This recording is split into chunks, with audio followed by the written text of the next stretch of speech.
ಬೆಂಗಳೂರು ಅಭಿವೃದ್ಧಿ ಪ್ರಾಧಿಕಾರ ಬಿಡಿಎ ತಿದ್ದುಪಡಿ ಮಸೂದೆ ಸೇರಿ 3 ಮಸೂದೆಗಳನ್ನು ವಿಧಾನಸಭೆಯಲ್ಲಿ ನಿನ್ನೆ ಅಂಗೀಕರಿಸಲಾಯಿತು.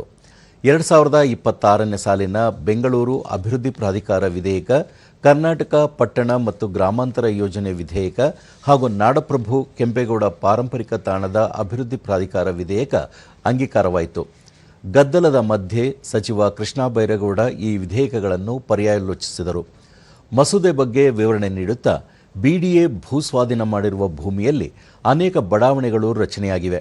ಅದರಲ್ಲಿ ಅನೇಕ ಅನಧಿಕೃತ ಮನೆಗಳು ರಚನೆಯಾಗಿವೆ. ಅದನ್ನು ತೆರವು ಮಾಡಲಾಗುತ್ತಿಲ್ಲ. ಅವರಿಗೆ ಶಾಶ್ವತ ದಾಖಲೆ ಮಾಡಿಕೊಡಲು ತಿದ್ದುಪಡಿ ತರಲಾಗುತ್ತಿದೆ. ಅದರಂತೆ ಮಾರ್ಗಸೂಚಿ ದರದ ಮೇಲೆ 50% ದರ ಕಡಿಮೆ ಮಾಡಲು ತಿದ್ದುಪಡಿ ಮಾಡಲಾಗಿದೆ. ಆ ಮೂಲಕ ಅವರಿಗೆ ಪರಿಹಾರ ನೀಡಲು ಸರ್ಕಾರ ಮುಂದಾಗಿದೆ ಎಂದರು.